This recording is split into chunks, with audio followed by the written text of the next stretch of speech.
Texas Pete is taking its flavor on the road with convenient, easy-to-enjoy portion control packets. Whether it's a Texas Pete dip cup or sauce packet, your customers will be able to enjoy bold flavor for a better on-the-go dining experience. Anywhere, anytime. Ask your broker for the #1 portion control hot sauce or visit TexasPeteFoodService.com for more information. Hi, and welcome to the Extra Serving Podcast by Nation's Restaurant News. I am your host, Holly Petre. This week, we are going to be talking about what I'm sure the two of you can agree with me on is the longest earnings season ever. CAVA reported early this week and showed that it's possible to have double-digit traffic gains in this economic environment. The brand, which went public in June 2023, has now seen 3 straight quarters of same-store sales gains. CEO Brett Schulman admitted that it's partially due to the IPO halo effect, as he called it, but it's also a testament to the category's popularity, as CAVA remains the only large-scale Mediterranean concept with over 300 units. On the casual dining side, we have a tale of 2 brands. Dine Brands, parent to Applebee's and IHOP, is leaning hard into marketing and loyalty apps while trying to once again grow. The chains have both had interesting new food items while embracing discounting. Cracker Barrel, which has been struggling for a few years, has just introduced its loyalty program and is looking for ways to modernize the quote old-fashioned brand. Shifting away from earnings, but kind of still related to earnings, we have the story that made the most waves this week in consumer news. Wendy's new CEO Kirk Tanner said during the company's earnings call that the chain would be experimenting with dynamic pricing with their new digital menu boards. That is when consumer media picked up on the story and called it surge pricing, alerting everyone, including some politicians, that the chain could be raising prices at peak times. Tanner had to release a statement saying that wasn't what was happening. If you want more on that, read our story by Ron Ruggles on our website. It's quite good. This week's interview is the founder and director of business development at Fluffy, Benson Lau. And now it's time to introduce my 2 lovely co-hosts. I'm Alicia Kelso, executive editor of Nation's Restaurant News. Hi, I'm Joanna Fantozzi, senior editor with Nation's Restaurant News. I feel like we're just stuck in earnings and there's no getting out of it at this point. Yeah. I think it's because last quarter was it was so condensed. Remember, we had 18 calls in 2.5 days. But I agree with you. This is the longest earnings season. It's because there were 2 waves. Of my life. There were waves a few weeks ago, and now most of the earnings I've covered are like last week and this week. So And we've got some next week. Yep. Yeah. I mean, Noodles and Potbelly are next. Look at your list, Alicia. Tell us everything. I don't. There are some that haven't even scheduled this round yet. Anyway, it's a lot. Also, I wanted to point out that this is the first time that this specific mix of NRN people has done the Extra Serving podcast. Yeah, and get ready for it, everyone, because it's going to happen once a month.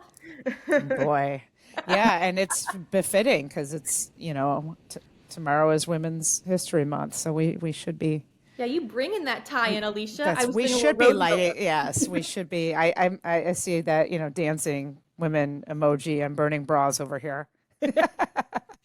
So, Alicia, why don't you start this off, because you really started this Women in Food Service page on our website. So everybody go, I'll link it in the show notes. It's called Women in Food Service. Joanna, Alicia, and I have been working on publishing content throughout the year about women in food service, but we have some really exciting stuff that's happening in March. So Alicia, why don't you kind of introduce what we've been doing and then tell us what's sort of happening this month? I'll truncate this as much as I can, though I could probably spend 3 hours talking about it because it's that important to me and to us here on the call.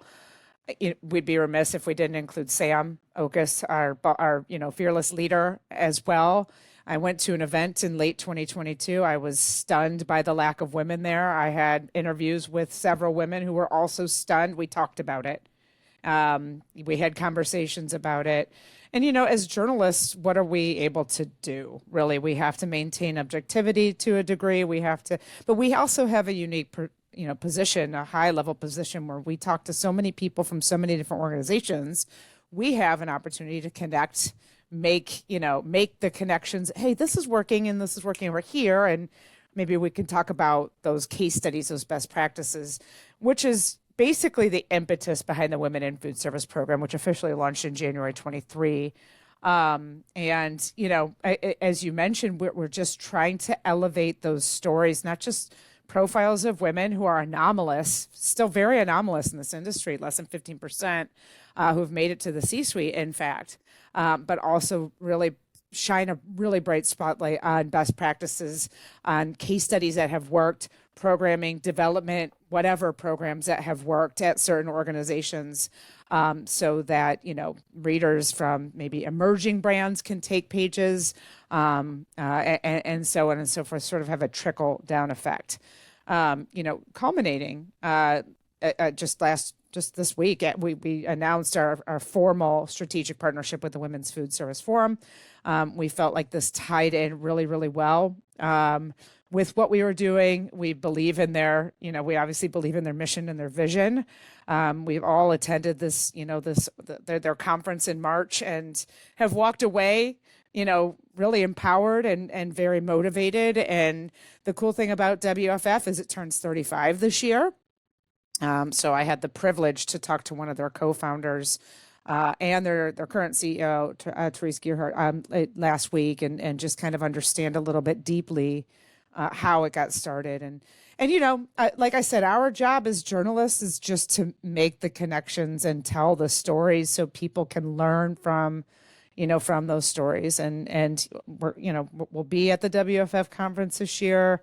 We'll keep telling those stories. And I want to make a very, distinct note here. This is not just a March thing for us. That's why we started this in January. That's why we've been doing year-round intentional content. And we will continue to do that. We have a really robust group, team here with women. A lot of, most of us are women. But again, we have, our male colleagues are, contributing as well.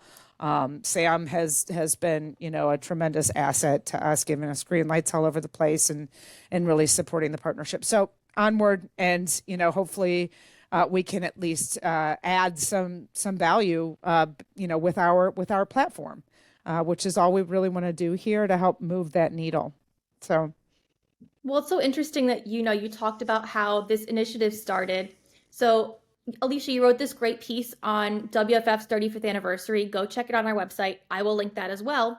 But she spoke with Edna Morris, which is one of the co-founders of WFF. And she was saying that it started because somebody asked her to find other women in the industry that they could interview. And she was like, I don't know of any. Let me find some. And that they all just got together and were like, we need to start banding together to say we need to increase women in the leadership roles. We need to get those rungs up filled with women to build up the pipeline. And it's so interesting because we're trying to shine a light on these stories so that people aren't just at the C-suite. So they're building, so we get a pipeline of people who can eventually go to the C-suite in 20 years. And so that's what these stories are kind of meant to say, is that it can be done. Things can happen, and we want to show it. Mm-hmm. Yeah, and I think the important thing here is, just taking that experience from that show that had, my estimate is less than 10% women there. One of my trusted colleagues told me off the record that, those decisions are made when you see pockets of men at all these shows and all these conferences, because it's just a numbers thing. It's just a numbers game. But important decisions are being made in those pockets when they're going and having informal conversations off the stage, outside of the session, when they're just having at the bar, especially at the bar, on the golf course, when they're having these conversations, really important decisions are being made. And there just aren't women in a lot of these conversations.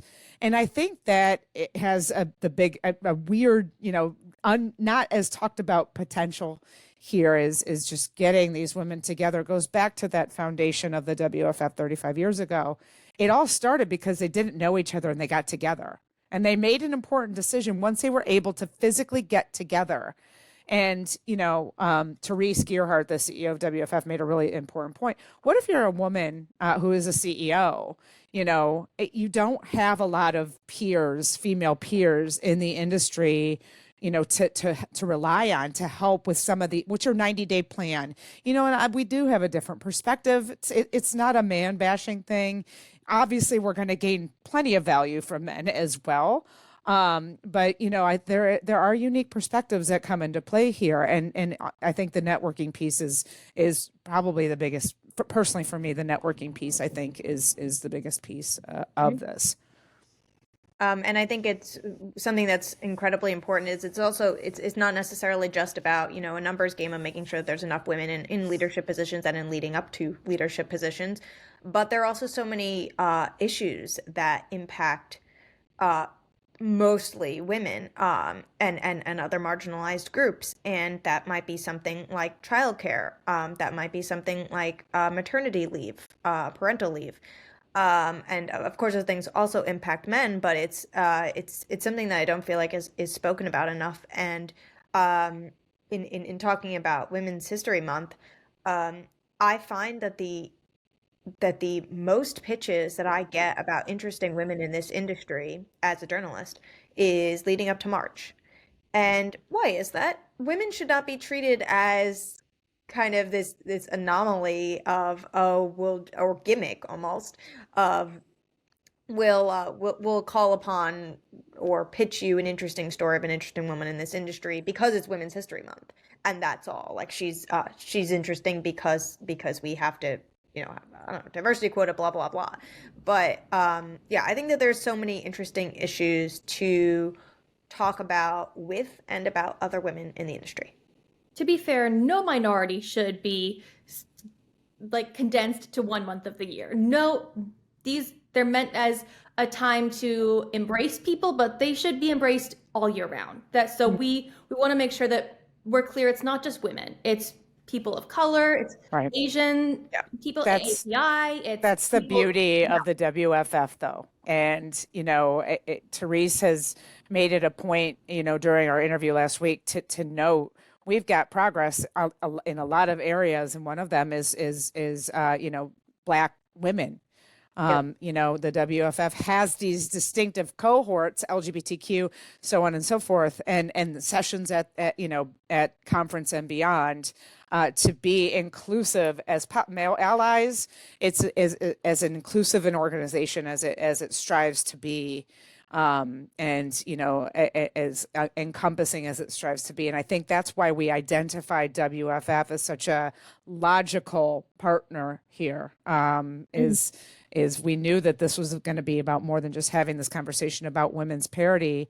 It's about parity in general and about equity in general. And they provide, I think, the most robust, platform in the industry to do that. Well, I will close this out by saying I was born on International Women's Day, so I feel like I really have a leg up on some people. So, better than Leap Day. Leaplings, they're called. Yeah, that's what I've heard that.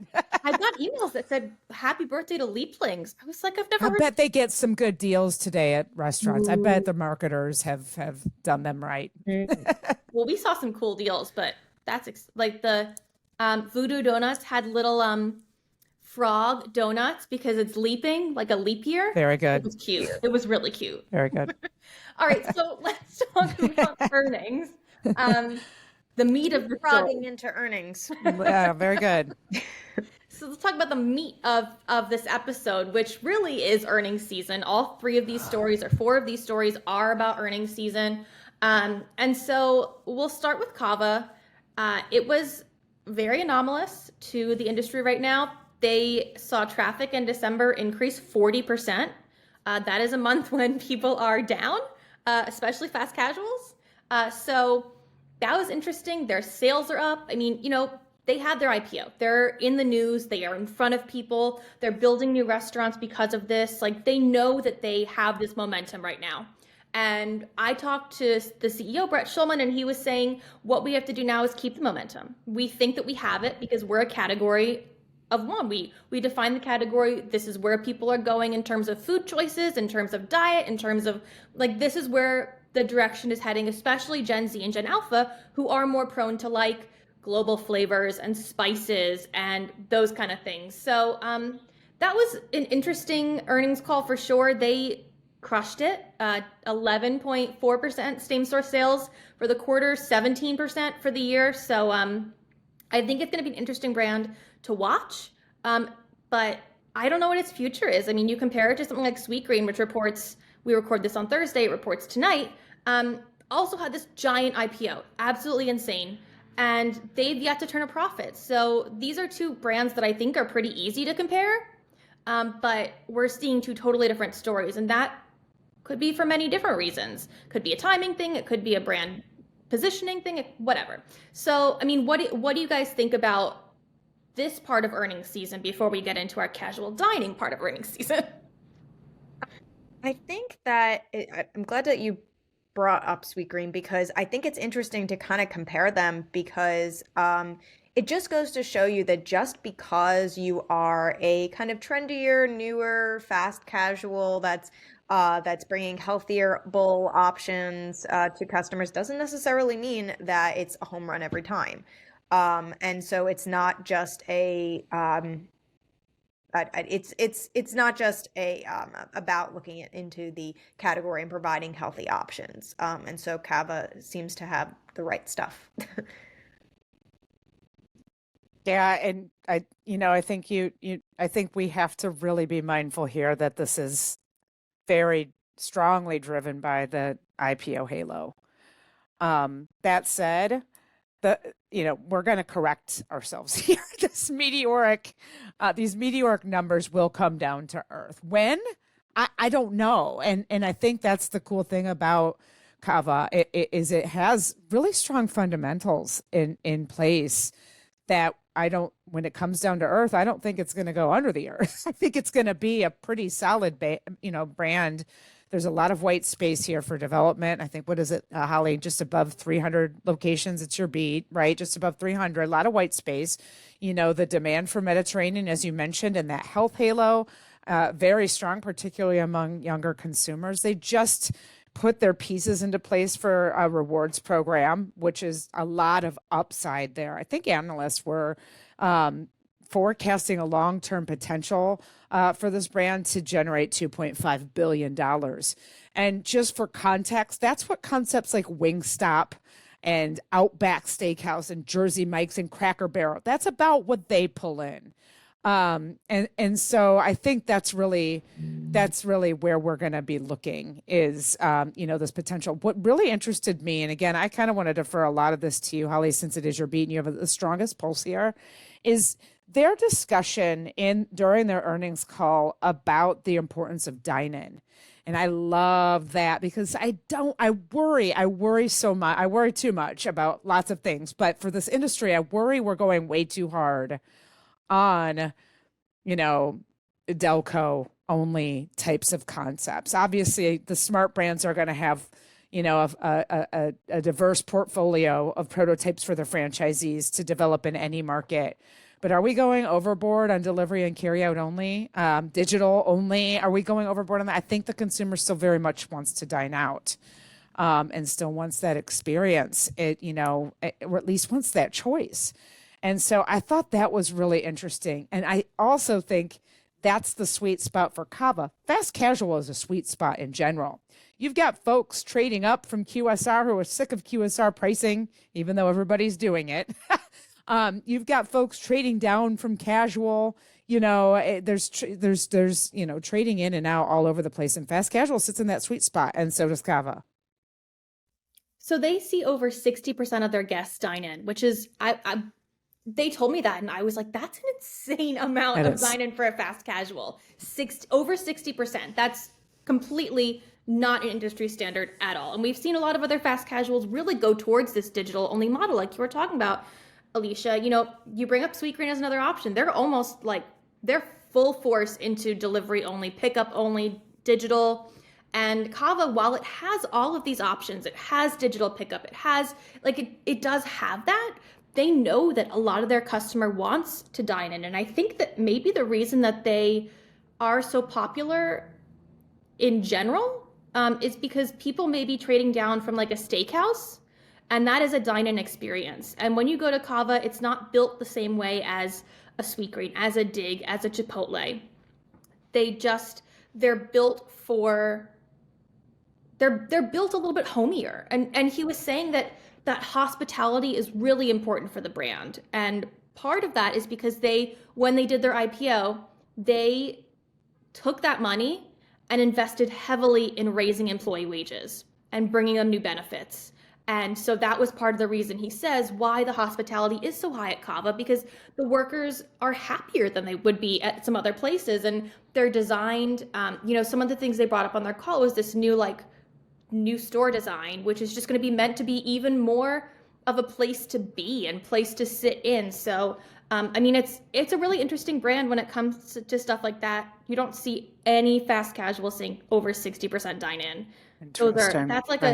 That's like a Longhorn Steakhouse number. I've been to a Longhorn Steakhouse, as we all know, and there was a crap ton of pickup, but the dining room was just as full, and it almost felt like a 65, 70% range, and that's a steakhouse. Well, and think about that. Most casual I don't want to say most, many casual dinings have fallen in that 80% to 85% dine-in. So we got 15 to 20%, off premises for most casual.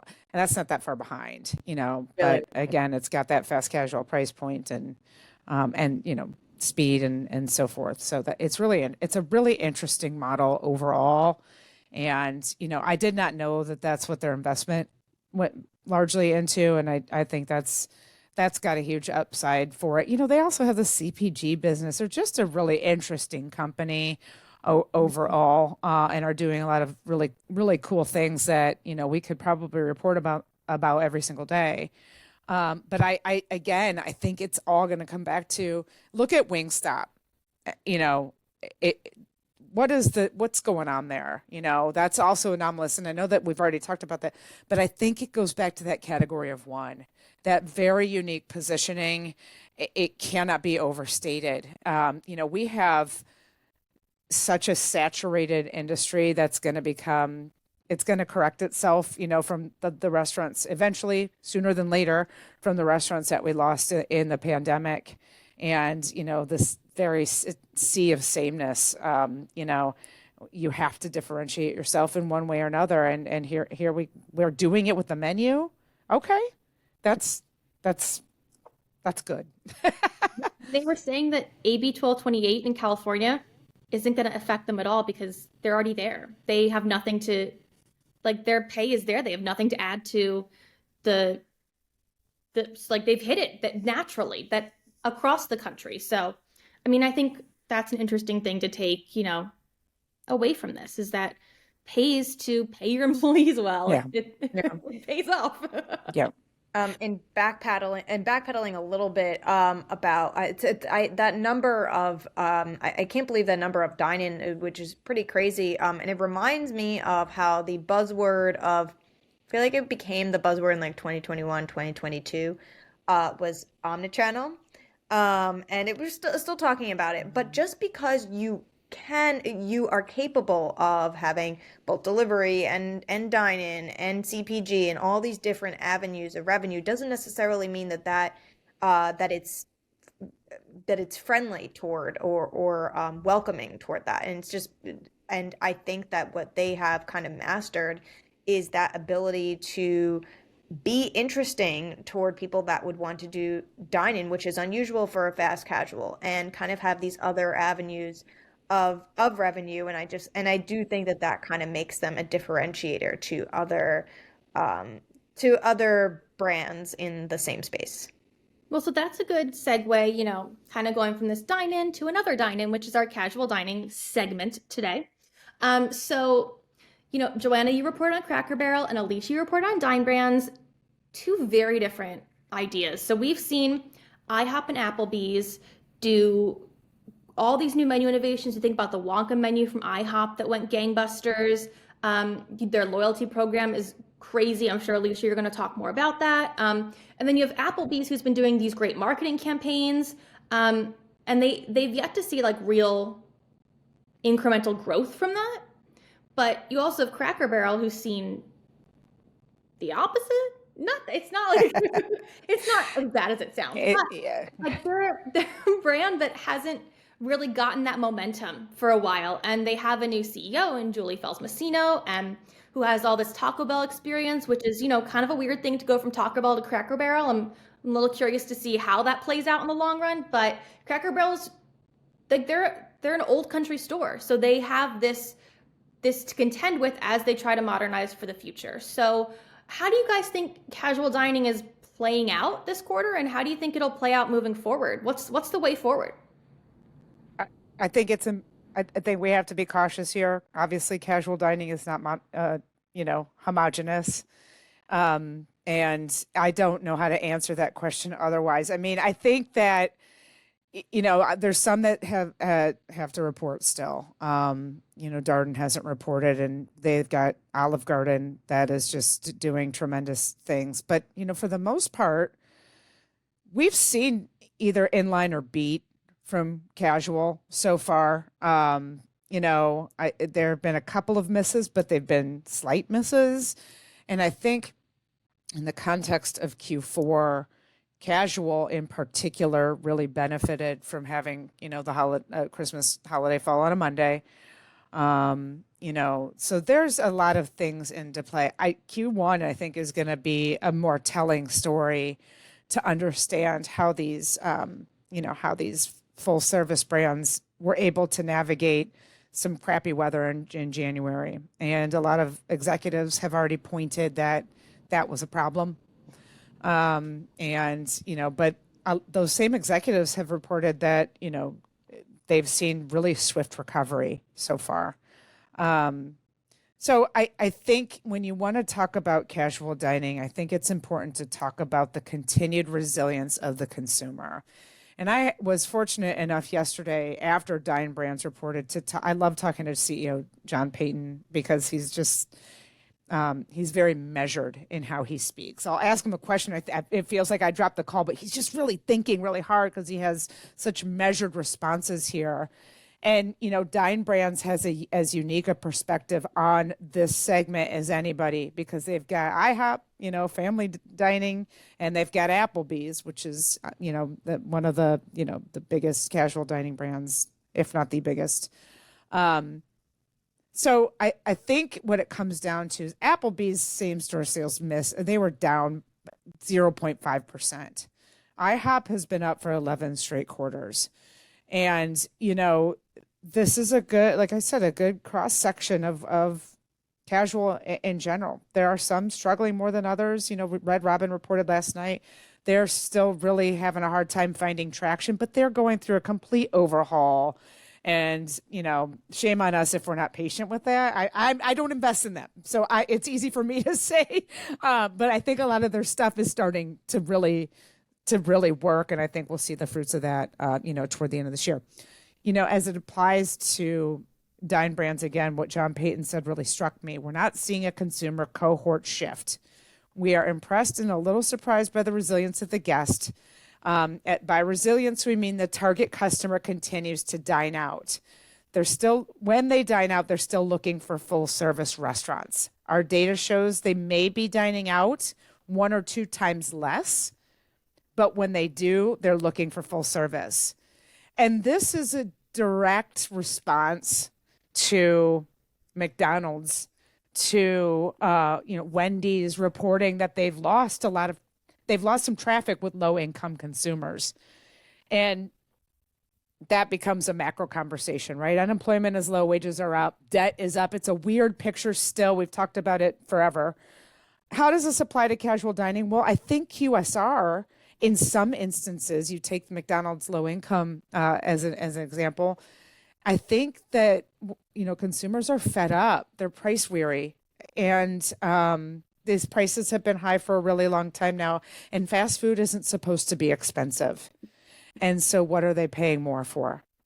And that's it. I think it comes, I'm totally oversimplifying it. I realize that. But, some of these casual dining brands are doing things that are surprising people. And for all of these executives to get up and say the consumer's so resilient, they do still want to go out because they're paying more.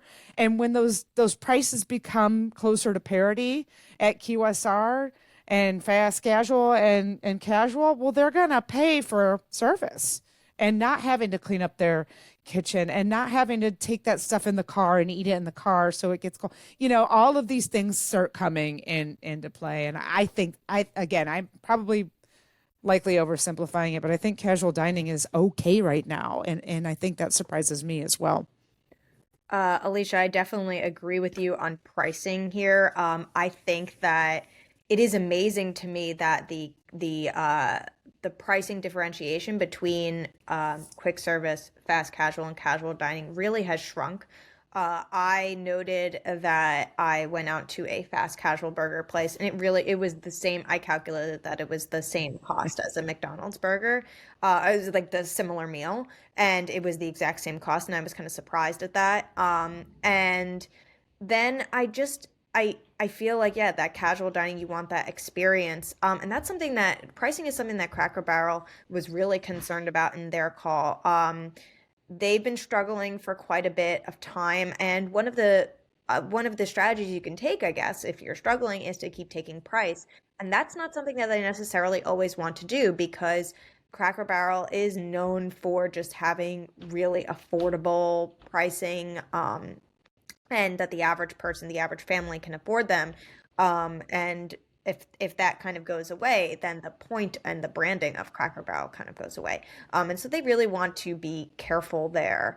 And so, but as to your point about casual dining, being pretty resilient, I definitely agree. And I think that as much as I covered Cracker Barrel, and they're not doing so hot the past few quarters, but I think that they're trying to build some momentum.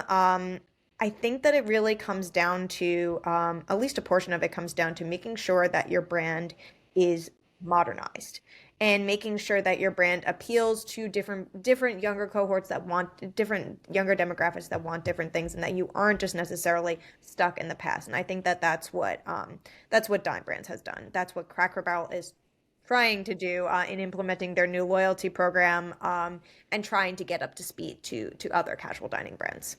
Something I think is really interesting about casual dining, and we'll see when Darden reports. I think they're going to be up. I think we all think they're going to be up decent amount. Alicia's making a face. She doesn't think they're going to be up. Oh, I wouldn't bet against Darden. I'm not a betting woman, so I'm no, they did. Yeah. So, we assume Darden's going to be up. We saw Texas Roadhouse report. So these steak brands that don't offer discounts. Darden doesn't really do discounts. Texas Roadhouse doesn't really do discounts.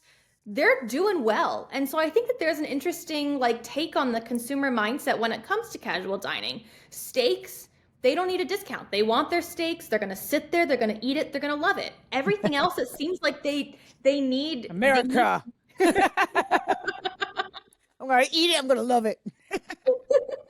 I'll pay for it. Full price. They're paying for it full price. We did America's Favorite Chains. There were 5 Darden brands on there. It's insane. It's insane. It just there's this hold that steak brands have on America, and they don't discount, and they know that they don't have to. But the other casual dining brands are fighting to catch up. And I think that that's an interesting thing to note about the category, is that I don't know if IHOP's is universally loved as a steak chain, as breakfast is universally loved as steak. I don't know, and I think that is hard to just compete against. Yeah. I mean, we love our steak. I mean, Joanna and I got to cover America's Favorite Brands and really dive into it. And, there's really nothing else to say. Americans have always loved steaks. Texas Roadhouse is just, I get to cover them, and holy cow. That wasn't even intentional. I was just going to say, really, with the fun. I'm here all day. I want to go into something real quick about casual dining too, and it kind of pertains to Darden. I got to see Rick Cardenas, their CEO, speak at ICR recently, and he of course is anti-discounting and all that, and I think most casual brands are cautious about even using the term discounting. Value proposition is stronger at casual dining brands, and that goes with the experience that we talked about, the service that we talked about. You go to Texas Roadhouse, you get rolls, peanuts. There's a value proposition there that does not exist on the go, centric QSRs. And I think that's a big draw for consumers right now. One thing that is standing out to me, that I think we talked about the resilient consumer wanting that experience, but I think it's important too to talk about the casual dining companies that are also becoming more efficient companies overall. You know, a lot of these companies became extremely bloated before the pandemic. And, you know, next month is 4 years and, anniversary of those regulations going into effect. And if there's a couple of positives I think this industry has derived from that, and I think one of the biggest ones is that we have become more efficient operators by necessity. And, you know, this was reflected again in the Dime Brands call. They have found $53 million in savings, you know, from, for example, they're adding automated beer pours, to make sure that the beers are poured consistently. It's saving them money. You know, we saw BJ's implement a big margin improvement initiative that includes a tremendous amount of cost savings. They're renegotiating contracts with their food vendors, et cetera, et cetera. And this again, we become smarter operators, and these businesses are all operating more efficiently than they were in 2019. And I really hope that remains a thing in perpetuity. I remember talking to Brinker CEO Kevin Hochman for our efficiency issue last year, and they were talking about such surgical things like they changed their pickles, you know, and it was a cost savings thing. And I can't remember the exact number, but I remember being like, oh, that's a big number for pickle. You know, and we're talking tens of millions of dollars in annualized savings. And so I think the casual dining segment in particular has a better opportunity with their unique operations to really be surgical and find these efficiencies. And I think a lot of them are striving to do just that. And I think that's going to be a benefit. You know, we'll start to see a lot more of those benefits toward the end of this year and into next year. Well, I think that Wendy's was attempting to do that with their pricing, their dynamic pricing, with their new digital menu boards, which a lot of companies have digital menu boards. It's nothing new. A lot of them don't even use dynamic pricing, like McDonald's doesn't, but they have digital menu boards. So it's not new, but Wendy's CEO Kirk Tanner suggested that they might use dynamic pricing. And I think we all saw the fallout from that because we in the industry know the term dynamic pricing, but a lot of consumer media picked it up and used the term surge pricing, which is not the same thing. So there was an interesting debate. We saw some senators say that surge pricing should be illegal. You can't overcharge at peak times. And so I don't know where this really lands. We saw Noodles and Company last year talk about that they might start using dynamic pricing. So it's not unusual for the industry. It's basically a happy hour, different times of the day. We know what happy hours are. We've all been there. And so I just think that this really got blown out of proportion because there is a lack of understanding terms, and Wendy's had to walk it back. And that's not their fault because people took it to a different place than they had actually said. So, I think dynamic pricing is going to be around for a while. I think it's going to be the new thing. I don't think we're getting rid of dynamic pricing by any means because of this mixed message from consumer media. I think a lot of times they don't even know what's happening with dynamic pricing. It changes. They don't actually know. But I don't know. What do you guys think about the dynamic pricing, but also sort of the fallout from what happened? I want to, I guess, clarify what I believe Wendy's is saying here, in clarifying what they had prepared in their remarks that kind of everyone got very upset about in the consumer media and beyond, is that their baseline is going to be this. This is what I'm getting from it, is that their baseline is going to be the same baseline it was, and that at certain times of the day, during maybe slower times of the day, prices will go down. In order to, I guess, like increase traffic during certain day parts that you want to increase traffic toward. And basically on the flip side of that, what consumer media and social media had kind of thought that meant is that you would have the baseline of pricing and then it would go up. So hence that bringing in that term surge pricing. And so I think that's where the confusion was. But yeah. Well, you know what assumptions make us. Exactly. Yeah. This is the dumbest thing in the world to me. That I say that I don't know, this conversation about surge pricing. I think the question needs to become, is the consumer ready for it? This pushback over this, just the language, I think is obviously can be a cautionary tale. But then the restaurant industry has to do a better job of educating exactly what it is. And again, to your point, Holly, it's something that we've been doing for forever. Happy hours are dynamic pricing, you know, and it's not just places that sell beer. Starbucks has happy hour, Sonic has happy hour, and so. But I think it's become a bigger topic. I remember being at RFDC in 2022 and going to a session on dynamic pricing, and it was standing room only. And it became a bigger topic in the past 2 years because it is a way for operators. It is one of a couple solutions for operators to navigate the inflation that they've been dealing with. And I think that is where it became really bigger interest in this industry, is when food prices spiked in 22, 23.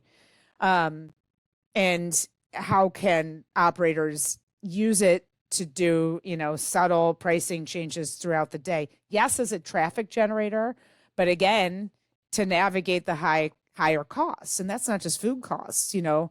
Our colleague Ron Ruggless has done a tremendous job covering this. He's a Wendy's beat guy. And, he informed me that late night labor is more expensive. So can we use dynamic pricing, to navigate that? And I think what the restaurant industry needs to do in terms of, the response to this is just a better job of communicating the why behind this. And, like we do with happy hour. And consumers are used to this. We do it not just with Uber, we do it with hotels, we do it with air flights. And, we're actually really super duper late to this game. And I believe we're missing some tremendous benefits by not fully diving into, the implications here, the potential here. So that said, in 2022, when I was in that room, in that standing room only for that presentation, as we mentioned earlier, consumers have become dramatically more price weary. And so now we even hear the word surge pricing. We've got a lot of work to do to repair whatever just happened. Right. And I think that, it really is, it is about messaging, because I think that dynamic pricing can work with consumers. It could be kind of like a reward for going at a time when things are a little bit slower or at off times, and then you get a slightly discounted price, or versus consumers feeling like, and I think this is what consumers don't like when dealing with getting an Uber on New Year's Eve, let's say. You feel like you're at the mercy of that pricing, and feeling like you open up your Uber app, and sorry, not to throw Uber under the bus, you open up your ride sharing app to not put a brand to it. And suddenly you're like, whoa, this is 10 times what I thought it was going to be. And you feel like you're at the mercy of it. It doesn't feel fair. And so I think that dynamic pricing can be done in a way that feels like you're working with the consumer rather than against them. Well, Joanna, you and I have talked a lot because we talk about loyalty programs a lot. We've talked a lot about how the restaurant industry follows the hotel industry by about 10 to 15 years. And this is, it's true. They know it.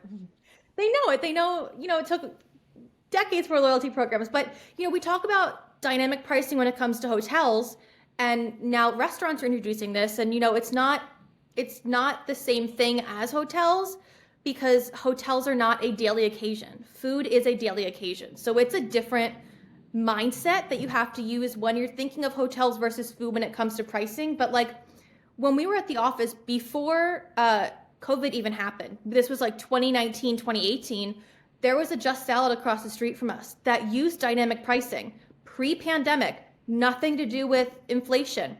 they were using dynamic pricing between 2 and 4 p.m. They would email you could get a $5 discount. Like they were doing it before then, and no one was complaining. So, I mean, you can do it in a good way and not, but I think that when people see, earnings calls are not for the public. Earnings calls are not meant to be interpreted by consumers.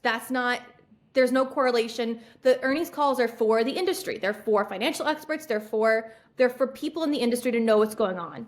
The consumer facing messages are different. That's a whole ad campaign.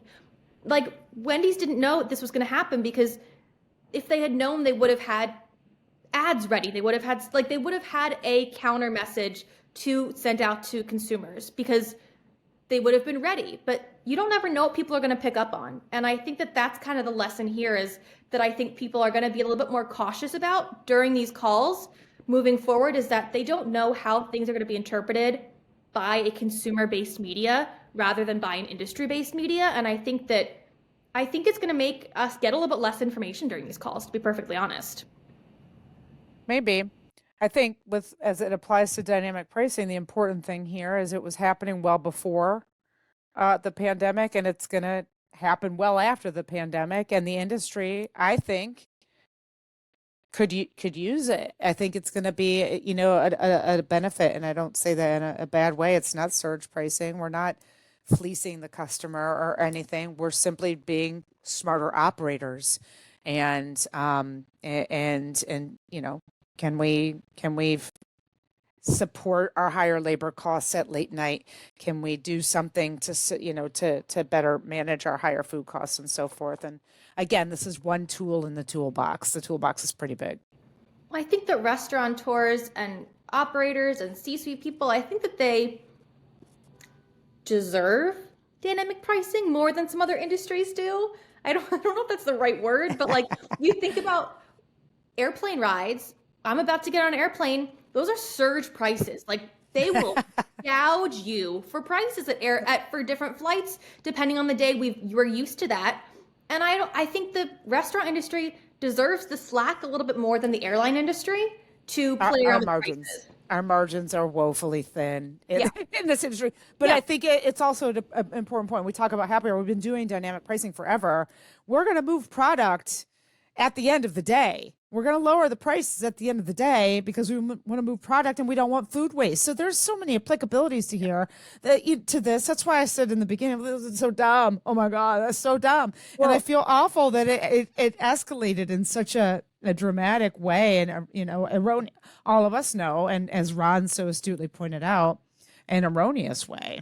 Yeah. For Wendy's, The other thing I thought was interesting is that it was just one portion of what Ron wrote about when they were talking about things that they want to introduce. So it was dynamic pricing alongside new day part offerings, AI-enabled menu changes, and suggestive selling. And I feel like all of those things together as a package are really interesting and kind of showcases, I guess, the technology enhanced flexibility that restaurants can and should have, whether it has to do with pricing or offering new interesting things at 3:00, menu items at 3:00, or kind of using AI to upsell. And so I think that there are, as you said, a lot of tools in the toolbox. So this was just kind of a focus on just that one portion. Mm-hmm. People are going to get used to it. Remember when people were all terrified of their data getting out, giving them to restaurant companies? And now they're like, please give me these specialized offers. I want my exact offer for my exact order on my loyalty app. So I think it's going to pass.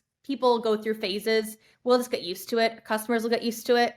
So I think they'll all get on board. That's my guess, is that everybody will just get used to it in like 5 years and not even realize it was a thing.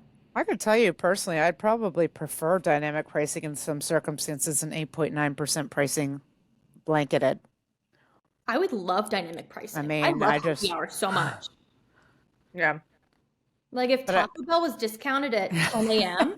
or between 9 and 10 a.m., like I would get it like all the time because that's when I like Taco Bell. You would get it all the time anyway. Regardless. But like if it was like if fast food is discounted at certain times of the day, like people can just open their DoorDash, Grubhub, Postmates, Uber Eats app I got all of them, Then Joanna. I was trying to get all of them. Mhm. They could just open up their apps and they know when to order. And so they're like, I'll eat a light breakfast so I can have lunch at 3 p.m. when this is X cheaper. Like, then they'd be paying the difference for the delivery fee. those That's a are different standard topic. though. Those don't surge. All right. Well, guys, this has been lovely. I can't wait for next month when we all get to come back together. And I'm going to turn it over to my interview with the founder of Fluffy Fluffy, a pancake concept. So thank you guys for joining me. Thanks for having. Mhm. Texas Pete is taking its flavor on the road with convenient, easy to enjoy portion control packets. Whether it's a Texas Pete dip cup or sauce packet, your customers will be able to enjoy bold flavor for a better on-the-go dining experience. Anywhere, anytime. Ask your broker for the #1 portion control hot sauce or visit TexasPeteFoodService.com for more information. All right, so let's talk about Fluffy Fluffy. The name, first of all, is very fun. So can you tell me a little about what the brand is? So we're specializing in making souffle pancakes. So souffle pancake is kind of like the the texture should be like in the middle of between, a souffle and like a pancake. So a lot of people when they do a souffle pancakes, and if it is not authentic enough, they will make it very soggy and very soft. But at the same time, if they make it like a pancakes, then it is not a souffle pancake. It is a pancake then. So I think a good souffle pancake should be in the middle of between, and that is why our brand really focusing on making good products, and it takes time. And right now we are actually the leading souffle pancake brand in North America, and at the same time we are also award-winning pancakes in Canada. Now, so what is your background? Because you said making these pancakes is difficult and often not done right. So what makes you kind of qualified to make these pancakes properly? So I actually studied in Japan before for pastry, but at the same time I also studied in for food and beverage management in one of the top culinary school in Canada. You got a nice background there. So tell me a little bit about what this brand's creation kind of meant to you. Um, I mean, the goal or the vision of the company is really about celebrating the diversity. So, from the West side, we always look at what people are doing and what kind of interesting culture they are having overseas. And while in Asia, we always look at what people are doing from the West. So, because of the internet, because of the globalization, I think uh, cultures have more diversities right now in every city or country. So I think that our brand is here to celebrating the diversity of different cultures, especially you know between the East and the West. But at the same time, celebrating happiness through our fluffy pancakes, one pancake at a time. So you mentioned that a lot of brands don't do souffle pancakes properly. How do you get a proper souffle pancake? So, like I said, like a good souffle pancake should be really in the middle of between the texture. So it shouldn't be too soft or too hard. But then, while we are making our souffle pancakes, we really look carefully into our temperature. The temperature, if it's too high, it will get burned and then overcooked. But if it's too soft, then the pancake itself will be taste like an undercooked eggs. So handling the temperature is very important. But at the same time, the ingredients that we use, for example, we use a lot of egg white to make our pancakes. But at the same time, it has very minimal sugar. Each pancakes only has 9 grams of sugar in our recipes. So I think balancing the structures and the texture of the products really differentiates how a good souffle pancakes is made. Now, you guys are franchising. How do you help your franchisees understand the intricacies of making a souffle pancake? So it wasn't really like a rocket science. It is still a baking process. So if you follow our recipes and then having using the ingredients that we provide, most of the time you'll be able to generate quite a pleasant outcome. And so, how did the US and Canada react to souffle pancakes? They've sort of been up and coming, but they've stayed kind of quiet on the culinary front here. So, how did you kind of break into the markets?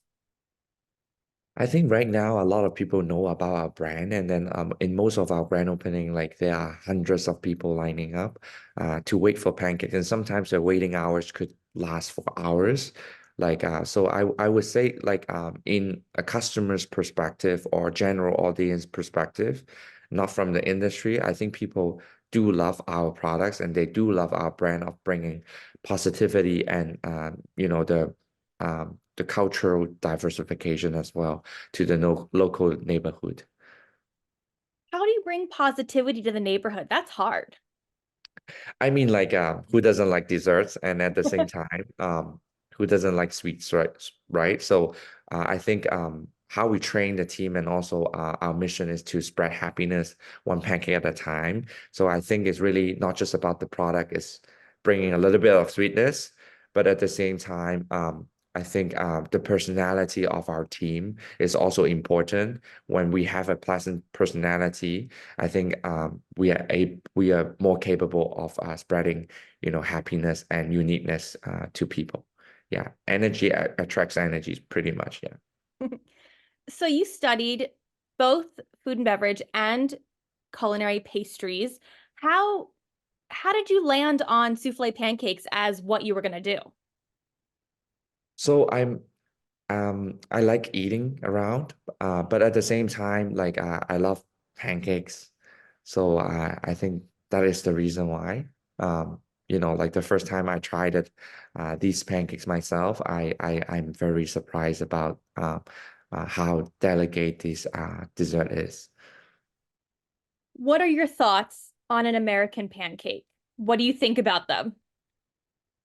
I think American pancakes is a different style. Is like sometimes like you like eating toast and sometimes you like eating bread, right? Like sometimes you want waffles.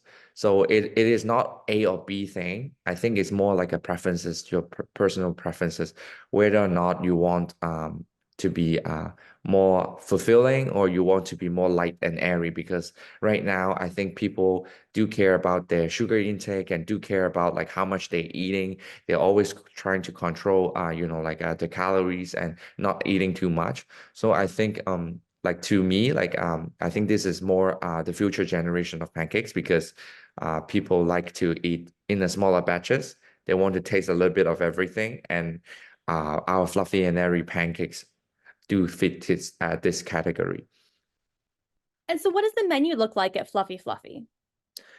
So I would say like with the majority of pancakes, of course, like souffle pancakes, and there are various of different toppings on top, like tiramisu, creme brulee, and also matcha tiramisu, matcha white chocolate, something like that. So we kind of like blending the East and the West kind of culture together. Um, and also having a varieties of drinks like refreshers and fruit based refreshers as well. And then right now we also carry other dessert products such as croffles and such as Basque cheesecakes. So we don't serve traditional cheesecakes. We always want to, have a little bit of difference in our menu. Yeah. Well, that's nice. And so, you guys are growing. What is it like to be in charge of a growing concept? So I think as it's really hard work. Like right now, I'm working in different time zones. In the next couple hours, I'm also flying, from California to Dallas, and then I'm actually also based in Toronto. And Toronto is indeed right now where I stationed. So I always have to travel around and matching all different time zones. And apart from just US, we are also expanding to Europe and also UK. So at the same time, this morning, indeed, I just as long as I wake up, I already am having a call with the UK team as well. So like I would say it is very challenging, but it is very like demanding at the same time, I would say. Yeah. Was this what you envisioned when you started in 2018? I never have thought like I could like being traveling to the world like and bringing a little bit of fluffiness to different cities and countries. So I would say like so far I have been very happy with what we have achieved. So what's next? So really, I think is to having more people understand about the products and knowing more about the brand. And also, I think that happiness is a choice. So I think we should all have a good mood and every day, and choose to have a good mood every day and enjoy a little bit of sweetness. So I think my mission here is to spreading the happiness and fluffiness to more people, more customers in North America right now as a focus. Is there anything else you want to tell our audience about Fluffy Fluffy or yourself, or if they want to get a franchise, what should they do? Any of those things? I think right now, expanding this concept, I think a lot of places, a lot of people still haven't really tried an authentic souffle pancake yet.